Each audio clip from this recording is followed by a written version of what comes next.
Hello, সবাই কেমন আছেন? আশা করছি সবাই খুব ভালো আছেন।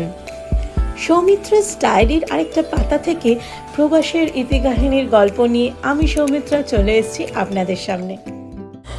হ্যালো এভরিওয়ান, রোজকার মতো আজকে সকালবেলা ঘুম থেকে উঠেই প্রথমেই আমার কাজ হচ্ছে আদির ব্রেকফাস্ট রেডি করা।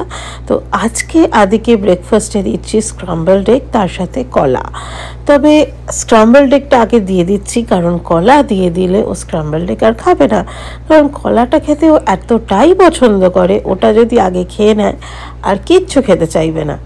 এখন আদির যা স্কেডিউল হয়েছে, সকালে ঘুম থেকে উঠেই ও একটু দুধ খেয়ে নেয়। যেহেতু এখন 1 বছর হয়ে গেছে, তো এখন আদিকে আর ফর্মুলা মিল্ক তো দিই না, ও এখন কমপ্লিটলি গরুর দুধটা খেতে থাকছে। কিন্তু এই ট্রানজিশন ফেজ, যে ফর্মুলা মিল্ক টু গরুর দুধেতে, এই ফেজটা আমি কিভাবে কাটিয়েছি বা কি প্রসেস ফলো করেছি যাতে আদি আর ফর্মুলা মিল্ক না খেয়ে গরুর দুধটা ইজিলি খাচ্ছে, সেটা অনেকেই জানতে চেয়েছেন আমার থেকে পার্সোনালি। তো তাদের সুবিধার্থে আমি এটা শেয়ার করছি। আদিকে যখন প্রথম আমি হোল মিল্ক দেওয়ার চেষ্টা করি, আমি হোল মিল্কটাকে একটু ডাইলিউট করি, মানে একটুখানি ধরুন 2 আউন্স যদি হোল মিল্ক নিই, 2 আউন্স আমি বয়েলড ওয়াটার নিতাম, যেটা ঠান্ডা করে রাখা অবশ্যই, দিয়ে তাতে 2 চামচ আমি ফর্মুলা মিল্ক মিশিয়ে দিতাম। ঠিক এইভাবে আমি 2 দিন কন্টিনিউ করি এবং আস্তে আস্তে ফর্মুলার পরিমাণ কমাতে থাকি আর হোল মিল্কের পরিমাণটা বাড়াতে থাকি। 1 সপ্তাহের মধ্যে আদি ফর্মুলা মিল্কটার টেস্ট ভুলতে থাকে আর ও কোনো যে চেঞ্জেস হচ্ছে সেটাও বুঝতে পারেনি। তাই ফাইনালি 7 নম্বর দিনে আমি যখন ওকে পুরোপুরি হোল মিল্কটা দিই, ও সেটা খেয়ে নেয়। তবে হ্যাঁ, অবশ্যই আমি হোল মিল্কটা একটু ডাইলিউট করে দিয়েছি। আমি ধরুন 3 আউন্স দুধ নিলে 1 আউন্স জল মিশিয়ে তবে ওকে দিয়েছি। যাই হোক, দেখে নিই একবার ও কী অবস্থা, কতদূর কি খাওয়া দাওয়া করেছে। খেয়ে নিয়েছে না তো, ঠিক আছে, খেয়ে নাও শো না বাবা।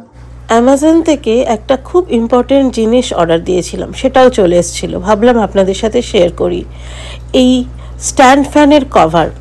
বাচ্চারা নর্মালি এই স্ট্যান্ড ফ্যানে এতটাই হাত দিয়ে দেয়, হাত কেটে যাওয়ার ঝুঁকি সবসময় থাকে আর আমাদের খুব কশাসও থাকতে হয়। বাট এখানে রিসেন্টলি এই চাইল্ড সেফটি এই ফ্যান কভারগুলো নেটের পেলাম, তাই সেটাই 3টে অর্ডার দিয়ে দিলাম। আমাদের যেহেতু 3টে স্ট্যান্ড ফ্যান রয়েছে, চলুন আপনাদের একবার দেখিয়ে দিই স্ট্যান্ড ফ্যানের কভারগুলো লাগানোর পর বেশ কিউট সিংহের মুখ আঁকা রয়েছে। হোপ আদি উইল লাইক ইট। আমার তো ভীষণই ভালো লেগেছে।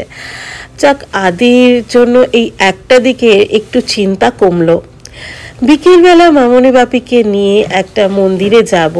হ্যাঁ, এই মন্দিরে আমরা আগেও গেছি, বাট মামনি বাপিকে নিয়ে আজকে আমরা যাব। তো সেই মুহূর্তগুলো আপনাদের সাথে আজকে তুলে ধরব। আমরা এখন যাচ্ছি কারিয়া সিদ্ধি হনুমান টেম্পলে। আজকে এখানে এসে দেখছি প্রচণ্ড ভিড়। নর্মালি আগেরবার যখন এসছিলাম আমরা মন্দিরের ভেতরে গাড়ি পার্ক করেছিলাম, কিন্তু এবারে পাশেই একটা স্কুলের পার্কিং লটে আমাদের গাড়ি পার্ক করতে হচ্ছে, আর স্কুল বাস আমাদেরকে মন্দিরের ভেতরে নিয়ে যাবে আর সেখান থেকে পিক আপ করে আবার এই পার্কিং লটে এনে ছেড়ে দেবে। অগত্যা কি করা যাবে, তার লাইনে দাঁড়িয়ে পড়েছি। এটা কি? এটা বলতে পারছে না, কিন্তু বুঝতে পেরেছি এটা বাস। এটা বাস, এইটা বাস। আমার স্কুল বাসে চড়িনি।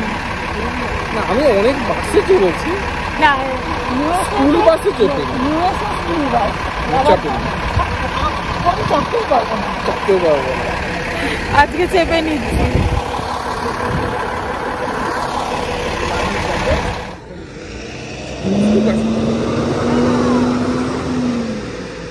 সুমন আমি যে মজাটা করছিলাম যে জীবনে কোনো দিন আমরা এই ইউএসএ স্কুল বাসে কোনো দিনই উঠতে পারবো না, আদি হয়তো উঠলেও উঠতে পারে, তাই সেটাই আর কি বলা বলি করছিলাম যে জীবনে কোনো দিন উঠিনি, তো এইবারে উঠে আমরা সেই এক্সপিরিয়েন্সটা নিয়ে নিলাম। এবার বসে পড়া যাক।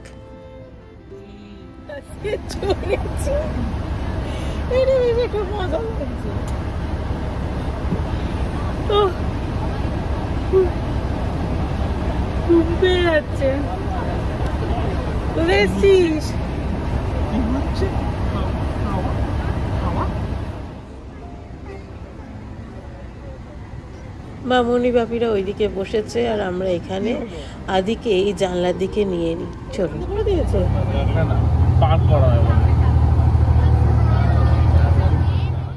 জাস্ট 1-1.5 মিনিটের দূরত্ব, পৌঁছে গেছি। এবার আমাদের নামিয়ে দিয়েছে, আমরা এখন মন্দিরে যাচ্ছি।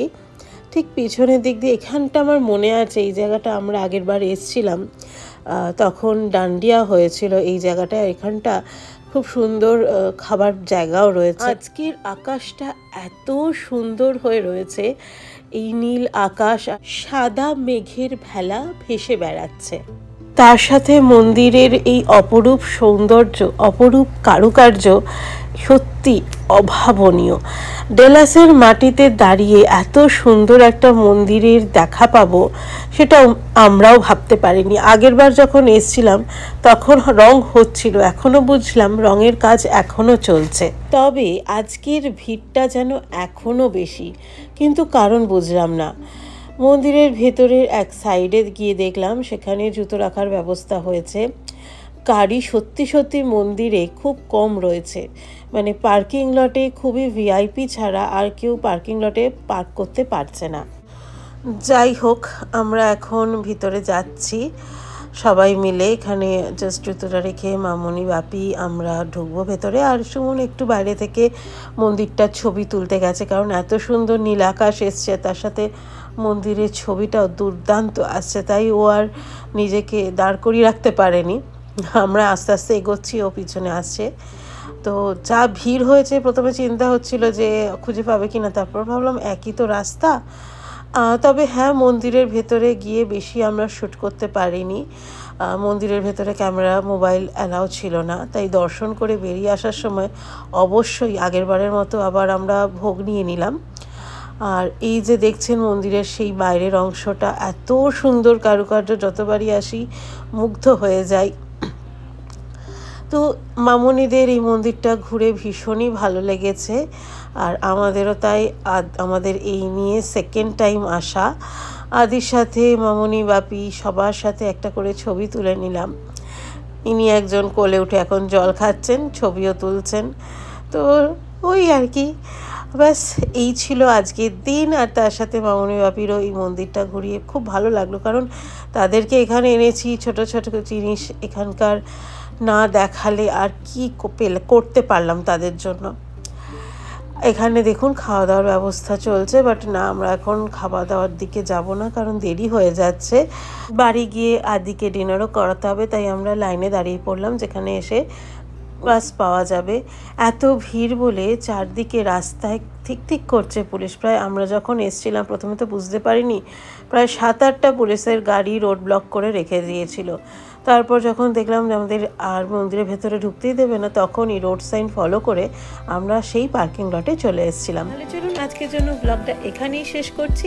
সবাই খুব ভালো থাকবেন, হাসি খুশি থাকবেন। দেখা হচ্ছে খুব শিগগিরই পরের ব্লগে।